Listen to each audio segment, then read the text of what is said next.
Global Publishing presents Cash Flow with Ron LeGrand.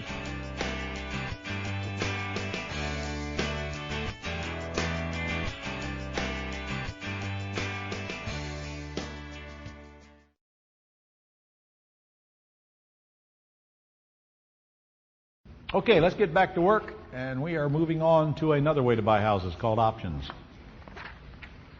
Sorta another way to buy houses. It's actually control without ownership. Now I'm surprised no one's asked the question, well, how come we haven't discussed lease options as a way to buy houses? So I'm going to answer the question, so you don't have to ask, and all you listeners out there in CD land. I used to buy houses on lease purchases from sellers. Of course, I used to be skinny. Times have changed, and I don't really advocate doing that anymore for several reasons. Number one,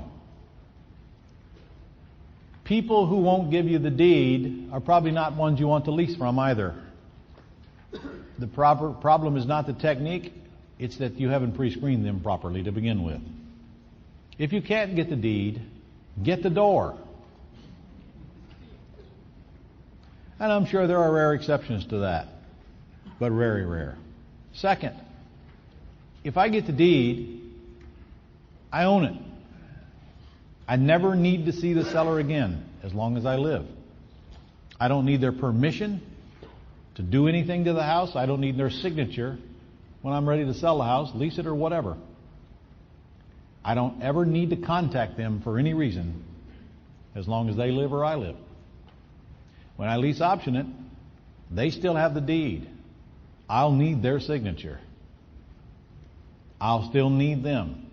And I don't really know how long, or if I can find them when I'm ready. Third, when I get the deed, I don't have to worry about going and fixing the problem and then having them coming back later and say, well, I changed my mind. I want my house back now 2 years later. And finding a way to break my lease option agreement. When I get the deed, it's recorded. They're not going to break that. They don't own the house anymore. Case closed. Next, when I lease option it, I can't depreciate it because I don't own it. When I get the deed, I get to depreciate it starting the day I own it. Depreciation becomes quite important to me over time because anything I can do to lower my tax burden is a welcome guest. I don't have that luxury with a lease purchase.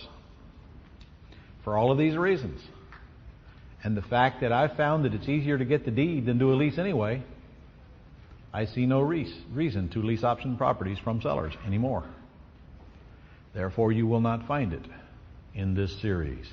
However, lease optioning to tenant buyers is still one of my favorite exit strategies, still very valid, and I like it when I'm selling. I just don't want to do it when I'm buying. However, options, it's a different animal. An option is nothing more than an agreement that says you may buy.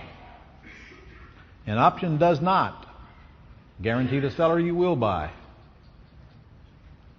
It's almost the same. It's very close to the same. You're signing an agreement that says you intend to buy. In reality, it's no more binding than a purchase and sale agreement.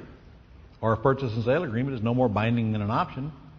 It's just that you've led the seller to believe that you will buy in a purchase and sale agreement. The seller is clear, you may buy with an option. The industry and the people pretty much know that an option means there's no sure sale here. So, in those cases where it's applicable, an option very well may be your chosen method of control without ownership. In an option, you don't put a tenant in the house.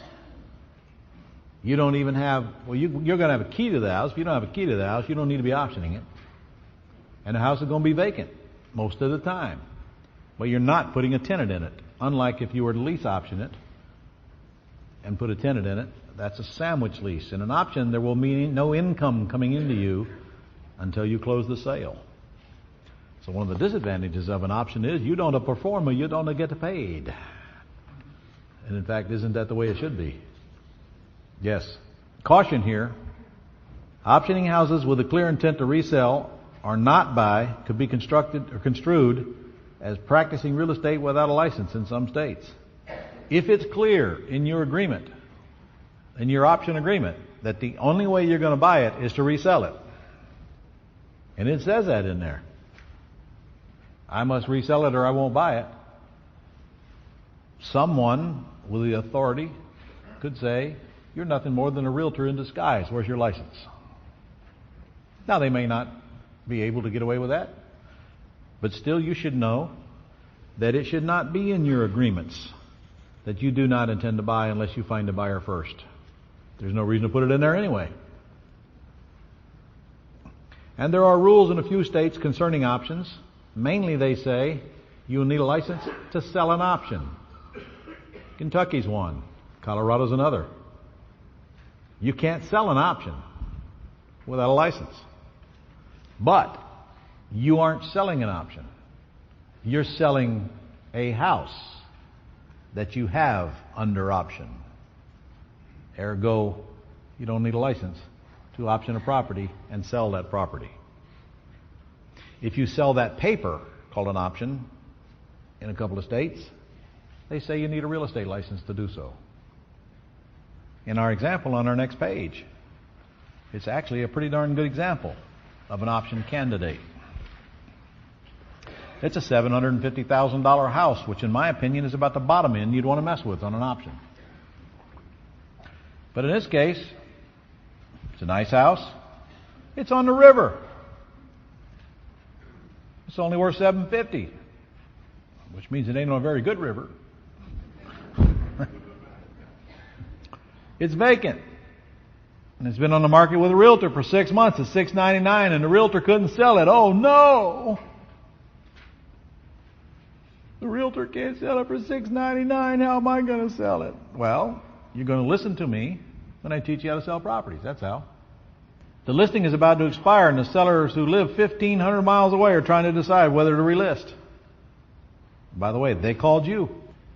You didn't go around behind them knowing it was listed. We do not go around behind realtors and steal their deals from them while they're listed. If you do, you're tortiously interfering with their contract. They have every right to get paid if that house sells while they have it listed. And if you buy it, you very well may be the one doing the paying, because you'll probably get sued right along with the seller. And guess what? You'll lose. If they can prove you knew that house was listed, somebody's paying a commission, regardless of whether they just deeded it to you or not. How do you think I know that?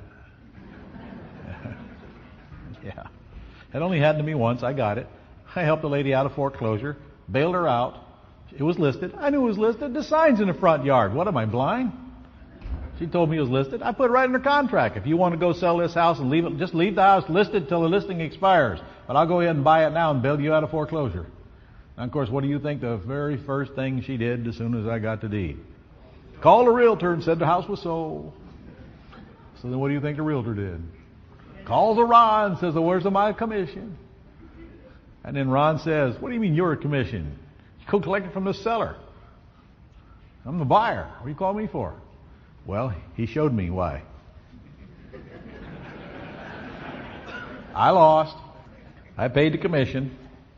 And, of course, he sued me and the seller. And the minute I got to the courtroom, defending myself, and she got to the courtroom with legal aid and 6 bottles of pills, of which she wasn't taking when I knew her. And then the realtor got there with his high-powered attorney.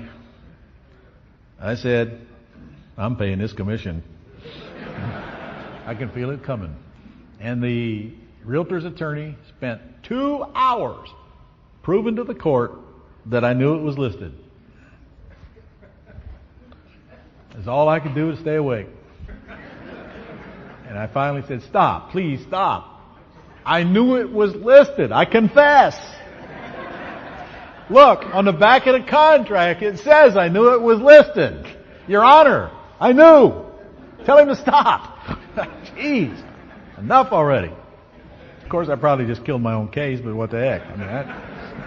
I was gladly do it just to get out of there. It was only a $2,000 commission to begin with. And the sad part about it is I bought several REOs from this guy prior to that time, and of course never bought one after that time. And for what? A stinking $2,000 commission. REOs of real estate owns, bank foreclosure. Anyway, the seller says, we'll sell this house for $500,000 if you can get us cash, and if you're serious. Out-of-town seller, don't care about the house. Realtor didn't sell it. Can you see the motivation? The motivation is 500,000 reasons they want to sell. So your offer, it's real simple. Okay, I'll do it under the following condition. I'll option it. All I want from you is the right to buy it in writing and a key to show it and a little time. That's all. And I will go devote my full resources to marketing this house and cash you out. But Mr. Seller, please understand, or Mrs. Seller, when I sell the house, I intend to sell it for more than $500,000, and I intend to keep the difference. Is that a problem? Because if it is, I ain't your huckleberry. I don't work for free, and I don't work for what a realtor works for either. I work for whatever I'm worth, and I'm worth whatever I can get above $500,000. Are we in agreement, Mrs. Seller? Good. So now when it comes time for me to go to closing, you and I are not going to have this discussion about how I'm overpaid, are we? No. Oh, good. I'll need your okay on that. When my attorney whips up the option agreement, we will have a disclosure to that effect, and so you'll have no problem signing it, will you? No. Good. It's all clarity, ladies and gentlemen. That's all it is. Tell it like it is. And then you don't have to go beg for forgiveness later and then get it in writing so you'll know that this meeting of the minds really was a meeting of the minds. Because we all operate under the prostitute theory, which simply means that the value of our services diminish rapidly after they have been delivered.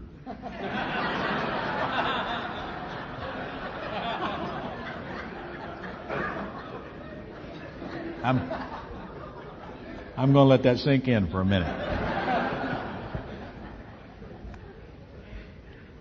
So this ain't no long-winded negotiating process. You go to the house. Yes, it's gorgeous. It's beautiful. Can't wait to sell it.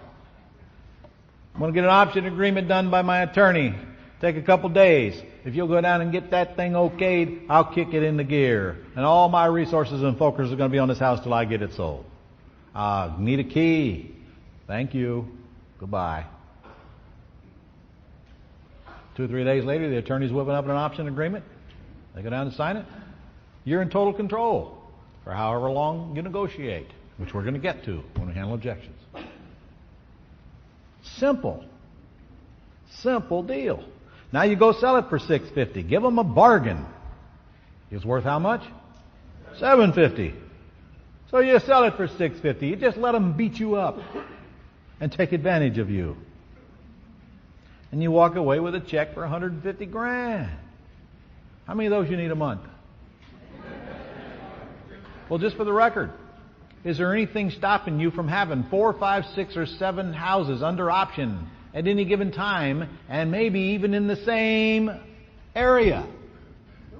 So now that when you have one buyer come into your system because you're going to get smarter on marketing, you give them a choice. Isn't that what realtors do? Yes? I wonder if they get $150,000 every time they sell a house for $750 or $650. I doubt it. Do I need a real estate license to option a house? No, because I'm a principal.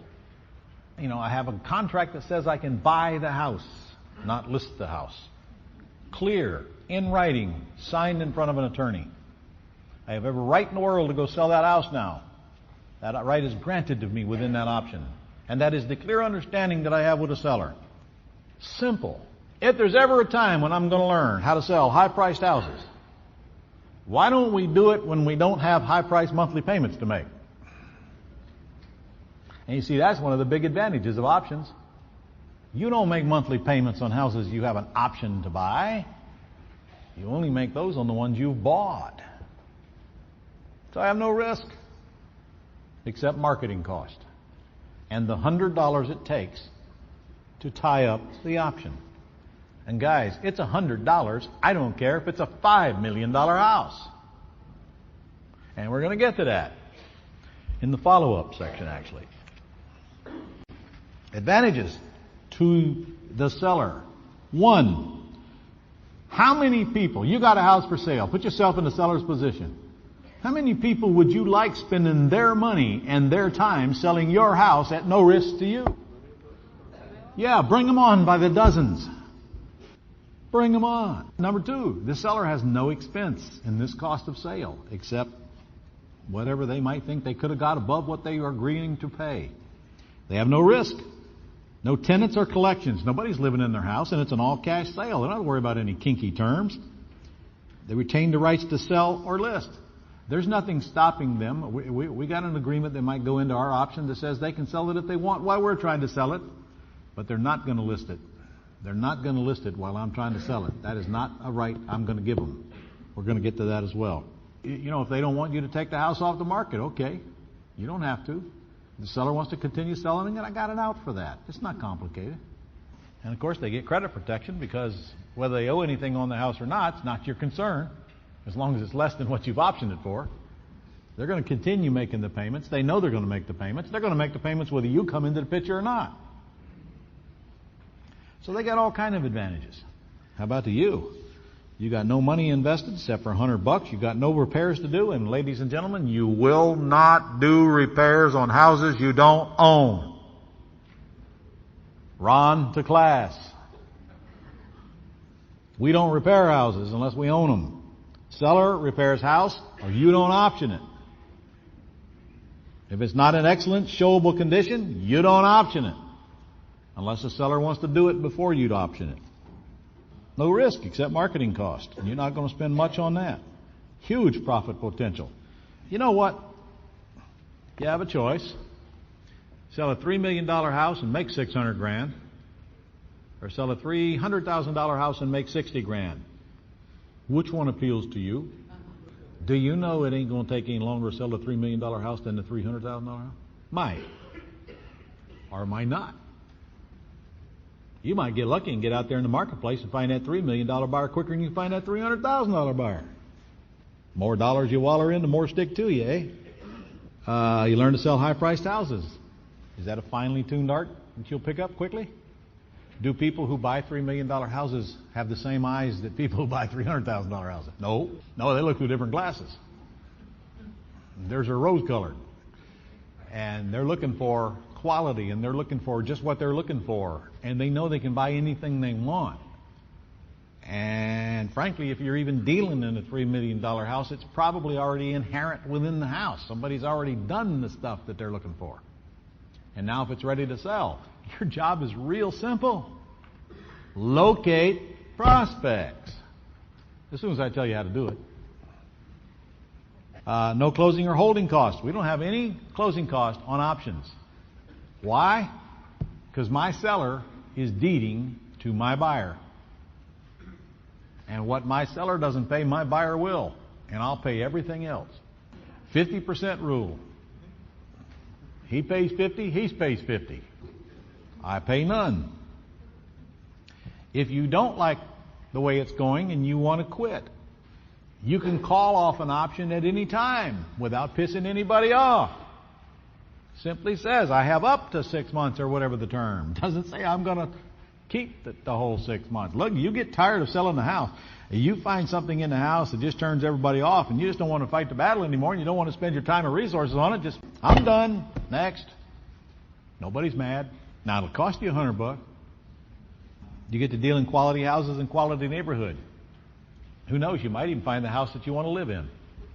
If you don't, you'll certainly find what's going to be in the house you want to live in. Because the kind of stuff that's in these houses you've probably never seen before. Hey, wait till you see the house that Ken Gwynn bought in Myrtle. I mean, it ain't very often when you see a house where the entire wall, the glass wall that goes out into the pool area, retracts and makes the whole house open. You know, they don't put them in $100,000 houses. I mean, there's just such, you know, these kind of houses got some really cool stuff in them. And you get to see that cool stuff, and you get to show it off. And, you know, you get to go into these houses with these big old home theaters in them, that big old huge screens on them, and seats there, and popcorn machines and all that. You know, this is the kind of stuff they got in these houses.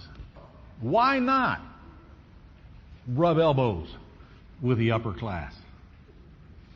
They don't bite. And you know what you'll find out about them? They're just plain old ordinary people. They put on their pants the same way. They have the same problems. They kick the dog and beat the wife just like you do. Just kidding, ladies. Just kidding, ladies. About the dog.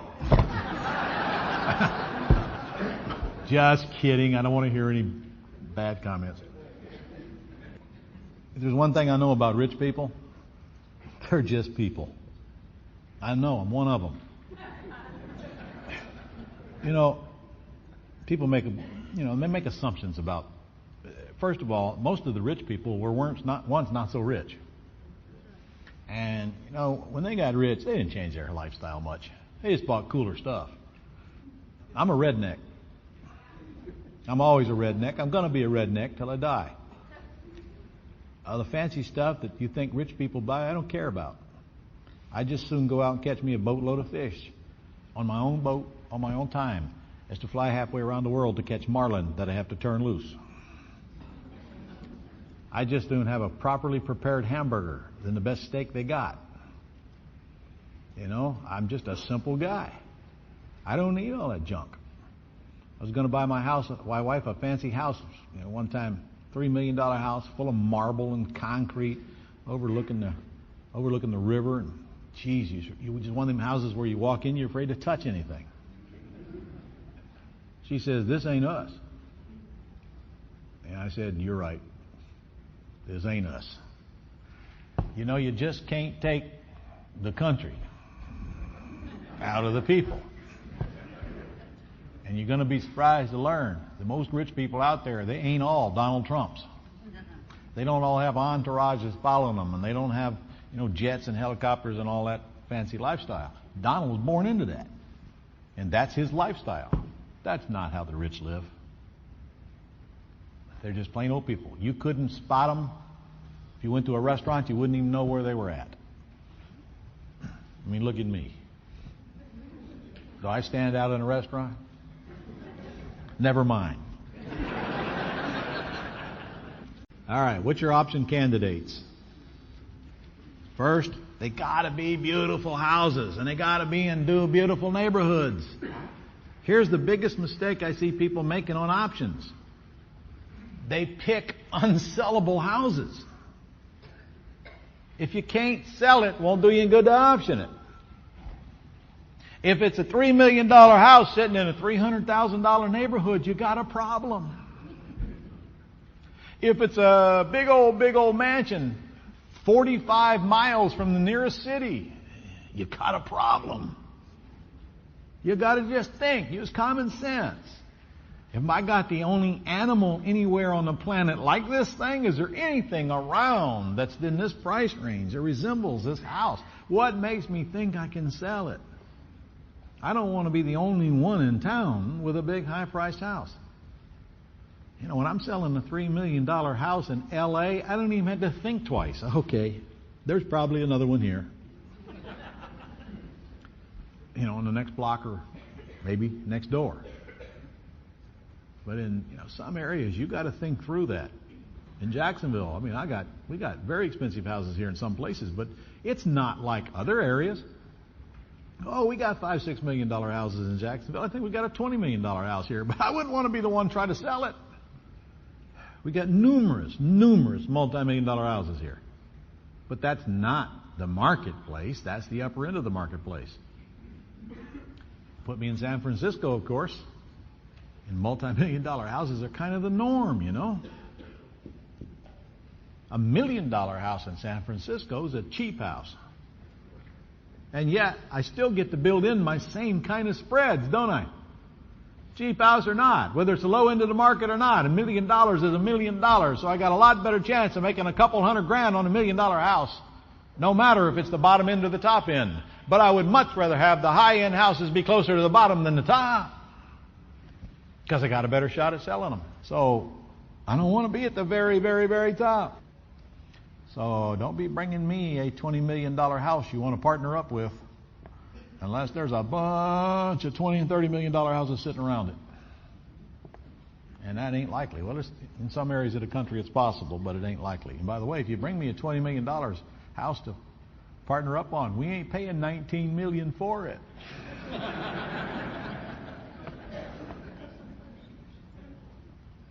You got to have a large spread. As far as I'm concerned, that's one of the top rules of options. First, I want my house sellable and ready to sell, but then I want a large spread.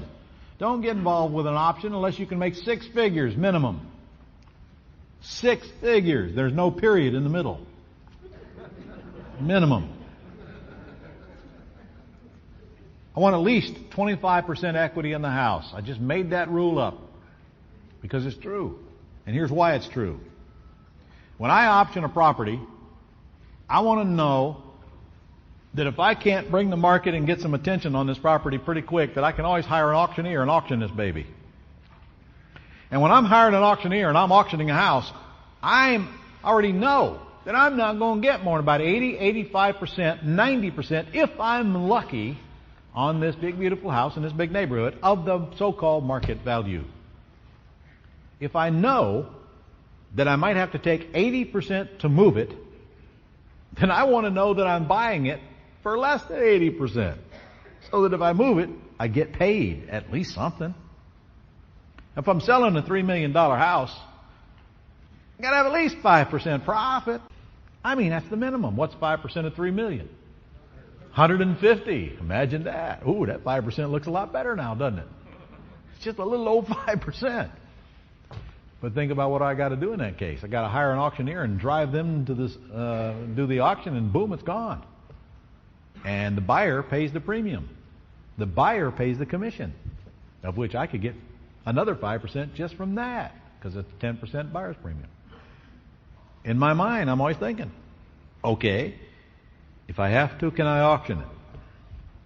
And if I haven't bought it cheap enough to make that happen, I don't want it. I don't want it. The risk is too high. Well, whatever the risk there is, the chances is just too hard. I want to make sure that I got an exit strategy that I can kick into gear. If plan 1 don't work, I want plan 2 in there, and plan 2 is the auctioneer. So, based on that, I need at least 25% spread in it, because I might have to give away most of it to get it sold. And it should be vacant, in my opinion. There are exceptions, but I don't want it occupied. I don't want to deal with the showing it. I don't want to deal with the people unless the house is full of furniture, but they really aren't living there, which is nice. I love that idea. Because if it's not full of furniture, I'm probably going to get somebody to furnish it before I sell it anyway. I would much rather have a vacant house with gorgeous furniture in it. That's my very favorite, in a high-end area, beautiful house in excellent condition. And by God, the seller's going to maintain it too. I'm not. The seller's going to maintain it. It's their house. They got to maintain it whether I option it or not. I want this house pristine. I want it to look like Disney World. And if you don't want to do that, I got better things to do. I want cooperative sellers. You see, I don't really know which one of these is most important. I just know all 4 of them are important to me. Because if I don't have a cooperative seller, I'm not going to get involved in this option. They can keep this house and put it where the sun don't shine. If they think I'm going to come in here and bow down and kiss their feet because I have the option to sell their house and cash them out, they got the wrong guy. In fact, my mindset is just the opposite. Please convince me why I should take the time and effort and resources and devote to your house when I can do it to many others. I have choices. Why you? What qualifies you to earn my services? The answer is your house ready to sell, there's enough equity in it, and you're cooperative, and we have an understanding, and we're going to put it in writing. And part of that understanding is you get what you get, and I get what I get. And let's don't get those two confused. And also part of that understanding is clarity up front. In fact, I'm going to get into that. Window option. What is a good option candidate? Well, how about a nice high-priced house with a bunch of equity in it that the payments just scares the heck out of you, and just the thought of you getting any sleep thinking about that payment coming up would ruin your life. I mean, when you're dealing in $1, $2, $3, $4, $5 million houses, you got some pretty hefty payments, don't you? I mean, who likes the idea of making a $20,000 a month house payment? Let me see your hand. How many of you wish you could make a $20,000 a month house payment? All right, good. Well, just for the record, my airplane payment's more than that. Hey, it's all relative, isn't it? And you think gas prices are high.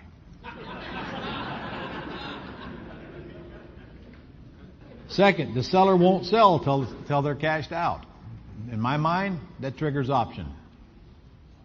The house is vacant and has enough equity to auction. We covered that. When the market is uncertain and you just don't know, and you're just afraid of the market, and you just can't sleep at night knowing that I'm just not quite sure what this thing's going to sell. Hey, option it. It's risk-free, almost.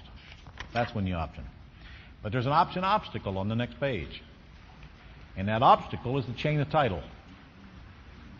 You see, if you option a property for price A, and then you find a buyer, and then you fill out a contract to where you're selling it to your buyer, now your buyer goes and gets a loan. When your buyer's new lender checks the title, they're going to see that you don't own the property. You're not on title. So you're going to have a chain of title issue because lenders just don't get this option stuff. But there's an easy way to fix it, providing you have clarity with the seller on the front end. And the clarity is simple. Mr. Seller, when I find a buyer for this property, if they need financing, I'm going to ask you to deed it directly to them. You'll get your $500, and I will get everything above that. And we will show it on the closing statement as a mortgage payoff, or a lien payoff, or construction fee, or something. It'll show right on the HUD-1. So if I make my $150,000, as in my example, it'll show on there as a second mortgage payoff to one of my entities. Does everybody follow that? What can it not show on there if you don't have a real estate license? It cannot show as commission. It's not a commission. It's the option spread between what you agreed to pay and what you sold it for. It's no different than if you bought the house and sold it and made profit. The only difference is you haven't taken title yet. It's no different than a wholesale fee. So, but it has to show somewhere. The easiest, cleanest way to do it is just show it on the HUD-1 as a unrecorded lien. Can a lien be a lien if it's not recorded? If the seller says it's a lien, must the closing agent show it as a lien? Will the closing agent show on there whatever the seller wants them to show on there, as long as it doesn't exceed the amount they're getting? They could care less. So you just instruct the closing agent to show it as a $150,000 second mortgage to ABC Corp. or ABC LLC. Now closing takes place. Bank satisfied because contract comes from seller to buyer. In this case, the contract will not be for $500. It'll be for $650.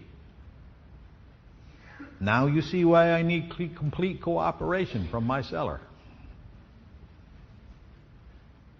Because if they get greedy on me now, well, they're not getting away from it. No, they're not stealing my buyer. I'll put them down. I'll kill the deal. I'll put a lien on their property. I'll record an affidavit. I'll sue them for breach. I'll do whatever I have to do to make it clear to them they are not going to steal my buyer and boot me out of the $150,000. So I'm not worried about that because I have an option agreement and because we've made it crystal clear up front that when I get ready to sell, I'm keeping whatever I get above $500 and I will enforce my rights. Please don't make me. That's why I want my attorney doing the option agreement. And that's why I want my attorney reiterating that. You get what you want, I get what I want. You had this realtor selling this thing for 6 months. You didn't get it sold. You'll take the $500. I'll take the risk. I'll do the work. But when I get paid, I don't want to hear it. Everybody clear on what I just said? Okay. So the option process, step by step, it's really simple. First, get a meeting of the minds. That should take at least 10 minutes. Second, you can either get a little letter of intent written up, or you can take out a yellow pad and say, I'll option a house for $500,000 for 6 months. Or you can do nothing and just say, okay, are we in agreement? All right, good. I'm going to get my attorney to do up an option agreement. I'll send it to you, and you can go down there and sign it. That's all there is to it, guys. It ain't complicated. Don't make a big deal out of it. But what if he changes his mind? Well, what if he does? Who died? And if he's going to change his mind, it's now a pretty good time to do it. Then you have your attorney prepare it, have him go down and sign it, get the $100 down there, you're done. Take over the house, get a key, and start selling the house. We're going to come back to the objections later when we get into the follow-up section, where we talk about handling the objections that might come up from getting the deed, or getting an option, or what we're about to cover, which is short sales.